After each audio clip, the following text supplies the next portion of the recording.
Today on an all-new Dr. Phil. Somebody's going to point a finger saying, you can't post that. Offended, offended, offended. Why can't I share my thoughts on social media? I'm constantly being shut down. There are even people who say that emojis should not be used anymore. Thumbs up. Younger Americans claim it's rude, passive-aggressive, and dismissive. You gotta have a lot of free time to get pissed off about this. Well, we've all been there. Somebody says something we don't like online, and so we jump on our social media accounts and pop off by clicking away, clapbacks on our laptops, our cell phones, our computers, whatever. With every social media post, we open ourselves up to being criticized and judged, right? As a result, 62% of people admit to self-censoring out of fear of getting canceled. Did y'all know that? 62% of people. Now, this conversation of censorship and cancel culture made recent headlines again with the acquisition of Twitter by Elon Musk for $44 billion. He said that he would allow all speech that the First Amendment protects on Twitter. But is there really freedom of speech on social media? There are critics who say social media posts do not give people the right to share hate speech and that inappropriate behavior should also be censored. First, not only does my first guest, Kimberly, believe in freedom of speech, she also claims she's suing the University of Tennessee for attempting to expel her after spying on her social media post. Take a look.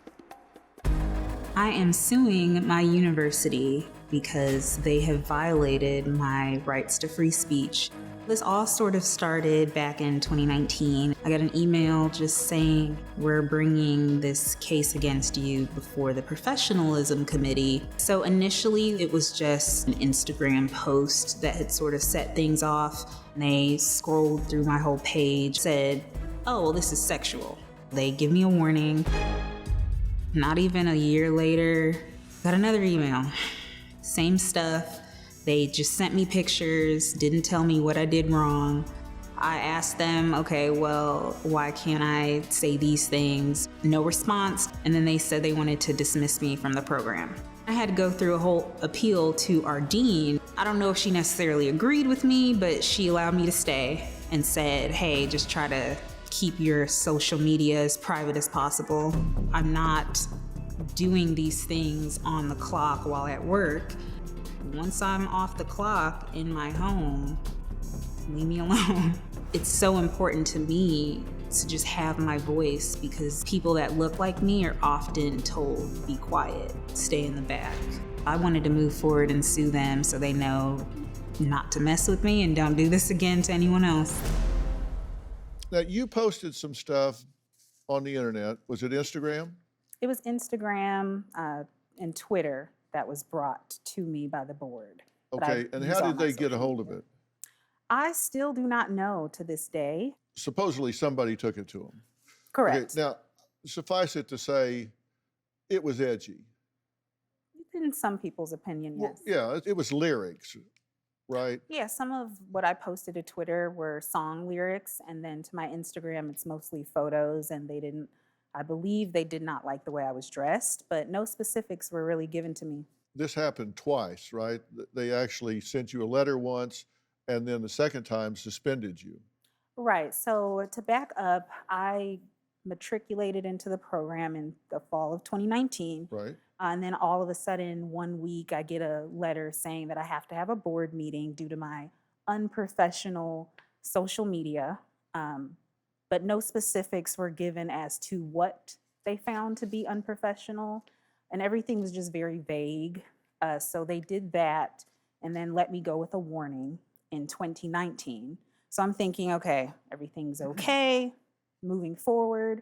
We come back for our second year. And once again, I get an email saying, we have to have a professionalism committee meeting because reports were made against me due to my social media. And this time they voted to expel me from the program. And so I did not accept that whatsoever. And I immediately started to research and see about how I could get that overturned. What's a topic that you've been asked not to talk about at a university? Well, there's a lot of sensitivities towards sex, LGBTQIA community, religion, politics. I mean, the list, basically they're saying don't do comedy. That's literally what they're saying. Don't do comedy. That happens a lot. Well, that kind of sucks for a comedian. It does. It does. It is making us more creative. We should never, ever, as comedians, be going for the low-hanging fruit to begin with. And comedy has evolved, but at the same time, that slippery slope, that pendulum goes too far, then you see a lot of performative actions and not of real thought and freedom of expression. So there's a line there on when you're entertaining, you're being funny, or you're being offensive, and then who's offended. By the way, this is Gabrielle Gambrell, who is the professor at NYU and says hate speech and inappropriate behavior should be censored on social media, right? I do believe in, I'm extremely in favor of the First Amendment, to be clear. I broadcast background, media background, I believe in the First Amendment. But we have seen things that happen when social media is not censored. The horrific incident that happened in Buffalo, the individual that shot up the supermarket in Buffalo, New York, had tremendous amounts of things on his social media that should have triggered some people saying, hey, this guy should not have access to legally get a firearm. So in certain instances where it's harmful, in certain instances where it can hurt people, where there's negative intent, there should be censorship. In some instances where I see viral videos where someone is clearly racist or homophobic or anything nasty, and then the video goes viral, they lose their job, I'm like, score. Because that person does not deserve to have this title which they can impact certain communities. They need to work on themselves. What I do truly believe in is redemption. There's opportunity to learn, to be better, to not harm people. Well, wouldn't losing your job, I mean, how does that help somebody be redeemed as opposed to just teach them that, oh, well, if you express yourself, you are going to be punished. Excellent point. I mean, by setting up this situation where that when somebody does say these things, that's what triggers the punishment, and that, you know, often that punishment is you know, something that is very destructive to them rather than something that's educational to them. We're not convincing them.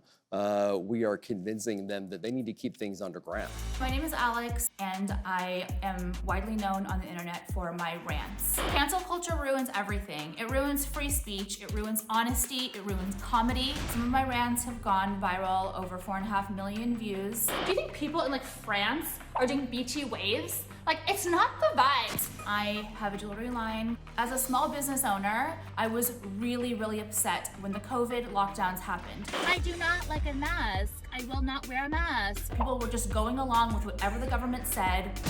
Because I refuse to spread the lies of the woke left's agenda, my Instagram has been shut down 4 times and my Twitter was shut down once. I lost 130,000 followers. I get death threats, smearing me, slandering me, but I don't care and I'm never gonna shut up. The stuff that I see is like so over the top, dude. Like, these people will never amount to anything if they are offended by anything. Offended, offended, offended, offended, offended, like legitimately. They think that they're ruining me, but they're not. My business has grown 4 or 5 times because I fight back. The woke mob and cancel culture have just created a very weak, offended generation of fake victims. I will keep speaking out my opinions and the truth because I know it's right. So there's this white girl, and she's sitting there, and she, of course, she like has her like mask on or whatever, like right below her chin, so like people know she has a mask. You know, she's like, not anywhere without the mask. Okay, and she's like, so I have these little tiny hairs, and I don't want to call them baby hairs because I don't know if that's like gonna offend anyone.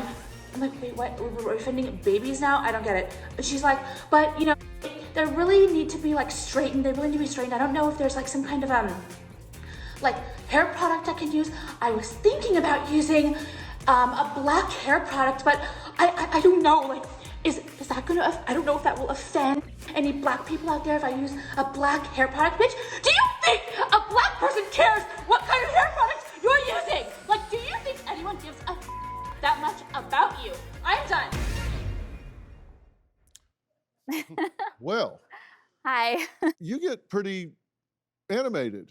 I do. I'm a social media influencer and I don't follow the mainstream. I feel like everyone nowadays is so PC. They are so nervous about offending anyone, and I'm the opposite. Constantly thrown off of Instagram. This is my 4th account on Instagram that I've had for just asking a question, for just saying, I don't like masks. I say what I want to say. Why can't we all say what we want to say? I'm not saying, let's make fun of an individual person, or let's incite violence. Nothing, it's just my opinion. Why can't we all just have an opinion? Cancel culture ruins everything. It ruins free speech, it ruins honesty, it ruins comedy. We have to just go around and pretend like we don't have any opinions other than what the woke left has, or will be canceled. I went to New Orleans and we went to, it's like an old house or something that's now a restaurant. You assume it's gonna be like real Southern food, right? So our waiter told us that it's like Moroccan Thai fusion. Like what the Like, see what I mean? Like, why is everyone so woke? I think social media should be a place where everyone should speak freely. As long as they're not threatening to harm someone, why not let all ideas just out there in the open so that people can judge for themselves? What was the last thing you got canceled about? It's everything. It's that I talk about being overweight and how it's not healthy. I talk about masks and how I think masks and vaccinations, like the mask thing, is stupid. It doesn't work. And like the plexiglass thing, hiding behind a plexiglass, that doesn't work. It's not even true. They're standing 6 feet in between everyone. It's dumb. It doesn't make any sense. Why does anybody care what you think about that? Because they watch me and they like me. But I mean, you don't have any expertise in that, so. It's common sense. It's common sense. Why can't I share my thoughts on social media? I'm not inciting violence and not be shut down. I'm constantly being shut down. Well, I don't see a reason why you can't. But I am all the time. Well, that's censorship. Yes. And that's just. And I have a small business. So they're trying to affect my business. Even people who don't agree with me, they're like, she's not saying anything that's wrong. So why is she being shut down? If I disagree, I'd either engage in a dialogue or I would just go to a different page. Exactly. Don't watch me. I don't have to stay. Naturally, cancel me naturally by not watching me, by not supporting me. But that's the thing, like this whole thing with the mobs coming for you, the mobs coming for you to threaten companies, take her down or don't deplatform her. It's not right. She has 350 million views of these rants. It's over 350 million views. It's because people like my authenticity. I'm not just following the narrative, following everyone's narrative, being like a sheep. Like, why can't we say what we think? I think people misinterpret the First Amendment sometimes because free speech is not something that is guaranteed like on Twitter or places like that. The First Amendment says that the government shall pass no law, and private business can pretty much do what they want to do. You don't have guarantees there, and we just have to fight for the things that we want to fight for. And I really hate that 62% of people say that they're self-censoring. I think it's really important sometimes to think about whether the things you're saying to yourself and to others are really rational. Are they in your best interest to say? And we're really divided right now. Yeah, that's the problem. This country has a lot of divisiveness going on. And that's why I say I think we should have a counsel culture instead of a cancel culture. It would take so little effort sometimes to just reach out to somebody and say, hey, you might want to think about this or think about that, and do what you want to do, but I just wanted to reach out to you. If one side is always being silenced and the other side is not always being silenced, that's the problem. Well, that's what I'm saying. Right. You can't be intimidated, and 62% of people are intimidated. Because they're afraid of being canceled. They're afraid of losing their Instagram account. So they don't say anything. My committee, the schools committee told me to remove what I thought they would find offensive. Yeah. So I was having to self-censor in that regard as well. Yeah, and so it was now you get to guess at what it is they want. Yeah, that's fair. I had no idea what was offensive Well, to them. you got a year and a half to go, so. Yeah, May 2023. Do you have a story or a question for me? Click the link in the description and tell me what in the world is going on.